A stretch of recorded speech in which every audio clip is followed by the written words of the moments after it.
Supervisor Garcia, friends, followers, voters, welcome to the next edition of our podcast, The Ballot Brief with Alina Garcia, the Supervisor of Elections of Miami-Dade County, where each month we take a deep dive into democracy and into our operations to connote transparency and inform our public. This is our 7th episode. We've kept these going for a long time, Madam Supervisor. It's great to be with you this morning. It's great to be here.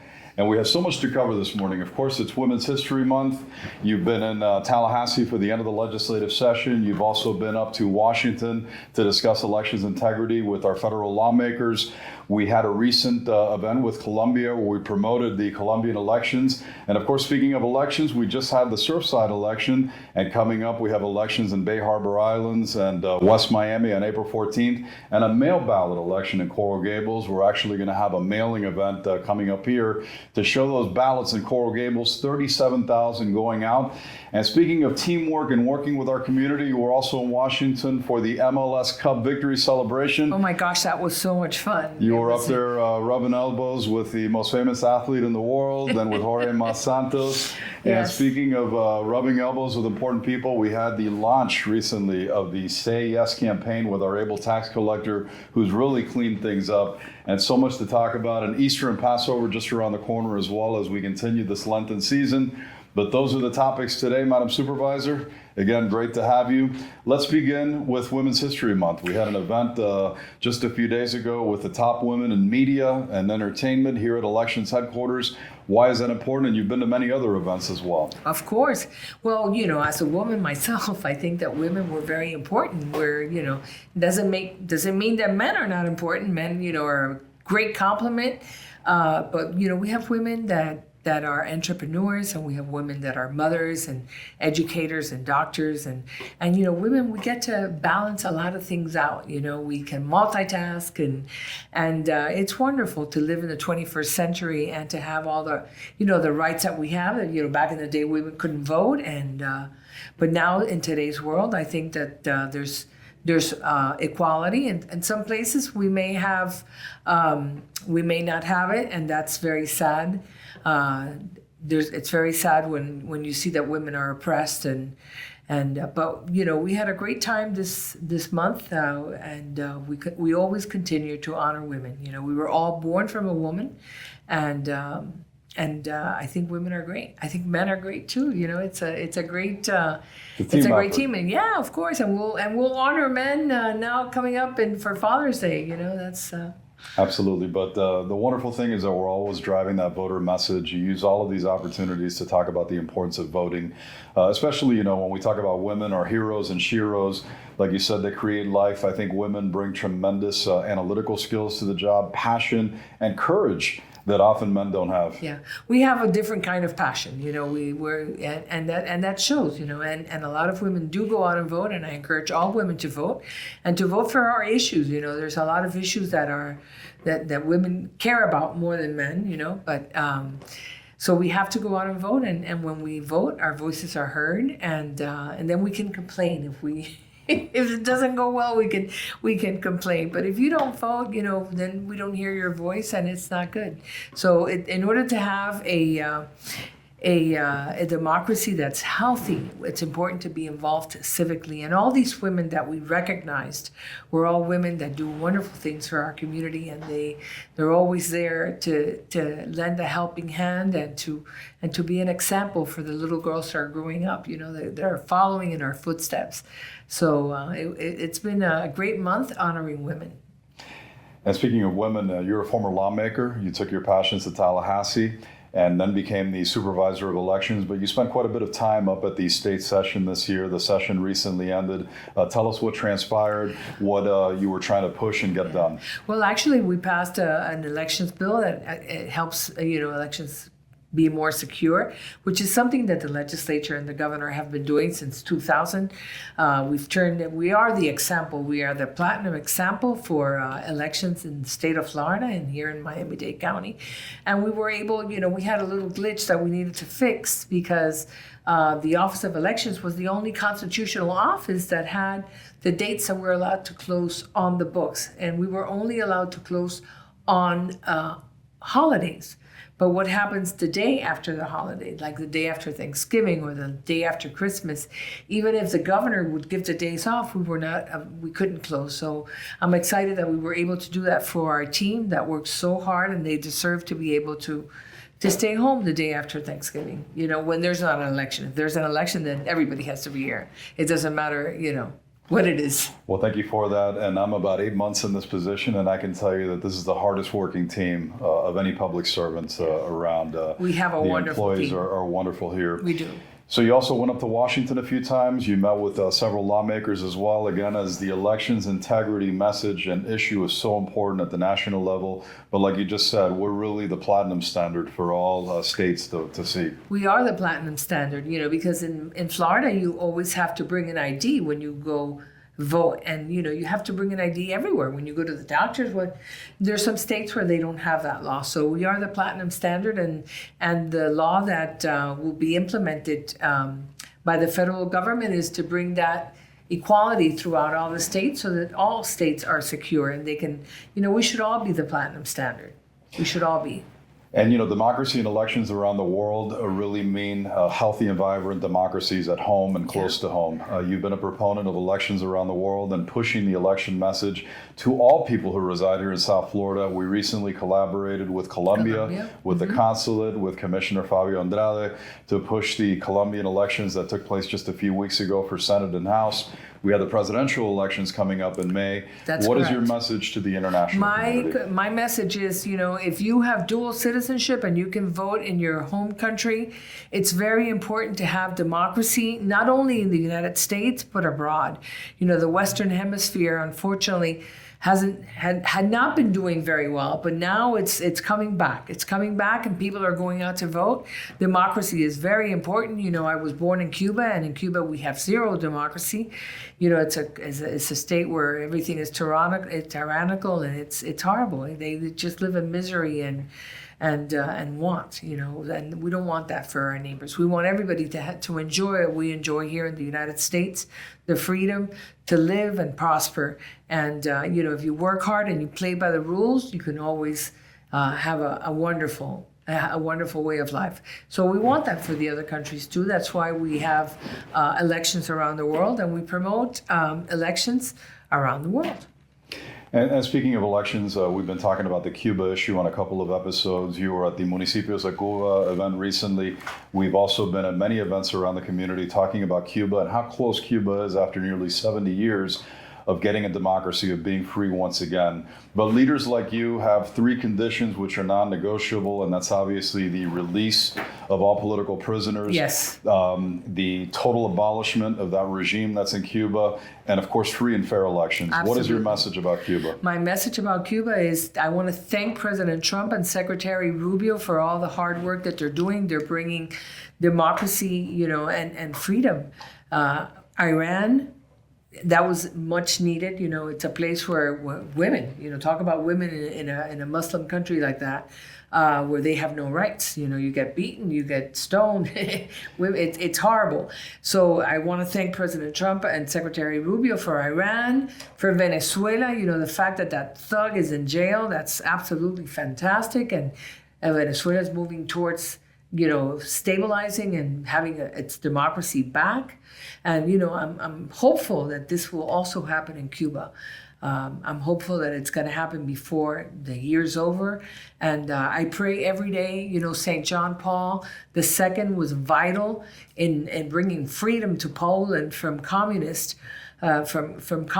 He was, and the Catholic bishops of Cuba have engaged very much in saying, and they've been vocal, which is it's very easy to be vocal from the United States, but when you're in Cuba and you're vocal, I think, you have to have a lot of courage, because over there you're vocal and then you get thrown in jail and you get beaten, and it's not easy. So I want to thank all of the people that are in Cuba who are being vocal and are standing up for their rights.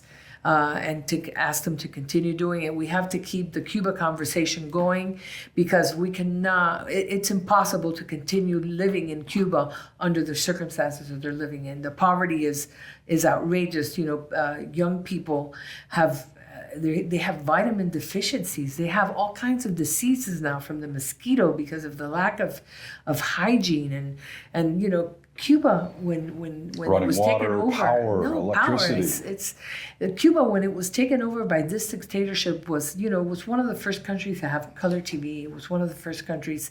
We had everything, and it has just been destroyed. So we want our Cuba back. So please pray for Cuba. Pray for freedom, not only here in the United States but in the rest of the world. It's so important, and prayer is very powerful. And we saw that with Poland, with John Paul II. Absolutely. And people don't realize, again, the strategy in Venezuela and then Iran, it relates to Cuba because Iran was one of those countries helping to keep this dictatorial regime alive. They were still sending and oil and materials. So we're cutting off. And they're all part of, Cuba's part of that narco traffic that Maduro had going on. These are nasty, nasty people that need to be removed. We need to have our countries back, and we need to be able to live in freedom and to live in safety. That's so important. And we take so much for granted here in the United States. We live in the best country in the world, and we take it for granted. That's why it's so important that you guys go out and vote. It's super important. I can't say it enough times. Whenever there's an election, not only the presidential election, when you have the midterms elections that are coming up, the municipalities that are having elections before the midterm elections, it's important that you learn about your candidates, learn what's on the ballot, and go out and vote and keep our democracy healthy. Speaking of elections, and of course here at home, we just had the Surfside elections, which again went very successfully. We have just around the corner elections in Bay Harbor Islands and in West Miami on April 14th. And then we have the mail ballot election in Coral Gables on April 21st. And we had a mailing event as well with them to send out those ballots. It's very important to know that the mail ballot election in Coral Gables is not like our vote by mail. It's a different kind of election where everyone that is registered to vote in the city of Coral Gables will be receiving a ballot. We will not be electing anybody. It's just questions. It's not elected officials that you're voting for. It's questions on how you want your city to run. So that's a very important election. They have some questions about elections when we should have elections in the city of Coral Gables. So I urge you to please, as soon as you receive your ballot, make sure that you vote. You seal it and you mail it. If you want to bring it, the only place you can bring that ballot is to our office at 2700 Northwest 87th Avenue, because it's a vote by mail election only. There's not going to be any early voting, no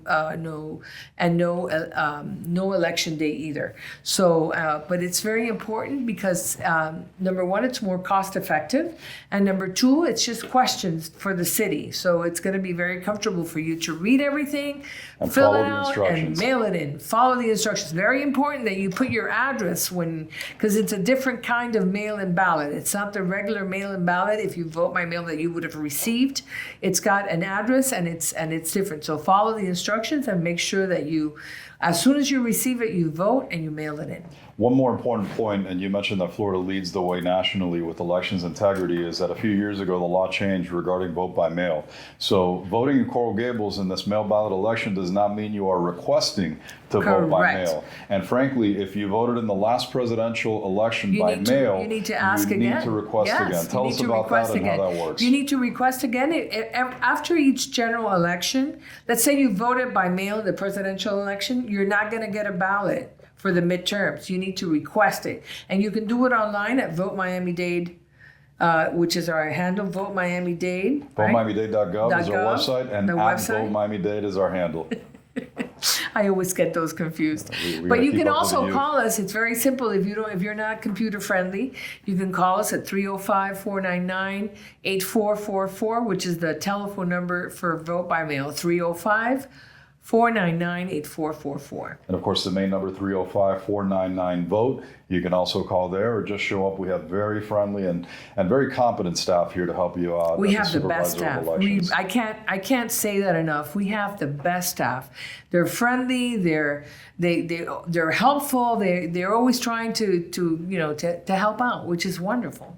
Which brings me to our next point, collaboration with our tax collector. We want to make sure that everybody who's eligible to vote can register to vote, but more importantly, when you go to renew your driver's license or Florida ID card, when asked if you want to register to vote, even if you're registered, to say yes, so that your current information is updated in our system. Yes. Tell us about that event we had and why it's important. Very important to say yes when you go to get an ID, when you go to the office of the tax collector to get an ID or a driver's license. When they ask you if you want to register to vote, just say yes, and then you'll get the prompter, and it'll ask you, "Are you registering for the first time?" Or are you? But that keeps your information up to date, because when people move, they don't change their voter registration card, and that's not a good thing. It's important to have, in order to have secure and safe elections, it's important to have the information and your signature and too. your signature also when you go and you get your ID and your driver's license and you put your signature, that will update your signature, because as you know, your signature changes on a regular basis. So it's important that you do say yes, so that we can update your information and have the best information available. And that's a campaign that's going to be perpetual, ongoing. We're going to have signage at every tax collector office encouraging everyone not to say yes to the dress, but to say yes to register to vote, which is so critically important. Yes. And to close off, you got an opportunity to attend a special event in Washington at the White House where we celebrated the MLS Cup victory. 305 Day. 305 Day. Yeah. Our wonderful soccer team, we've now won as a community the national championships in every professional sport. And you got a chance to hang out with Jorge Mas Santos, who I know is a friend and doing great things, but with Leo Messi as well. Tell us about that experience. No, he's a very humble man, and he's a great athlete, as everybody knows. They say he's the best athlete of the world. So it was very nice. My grandchildren are all upset because they say, how come they weren't there to meet Messi? But I was working, so I couldn't bring them. I have 11 grandkids, and they are all soccer fans. I'll tell you a secret. We've posted a lot of great information on your social media. In fact, it's among the best in all of the county. But your picture with Messi, it went viral, and it's been our most successful post we've made. And of course, we tied it back to voting, because scoring goals for democracy is really about voting. Exactly. Scoring goals for democracy. Mendieta, you are the bestest. I just want you to know that. You are the bestest. I just try to keep up with you.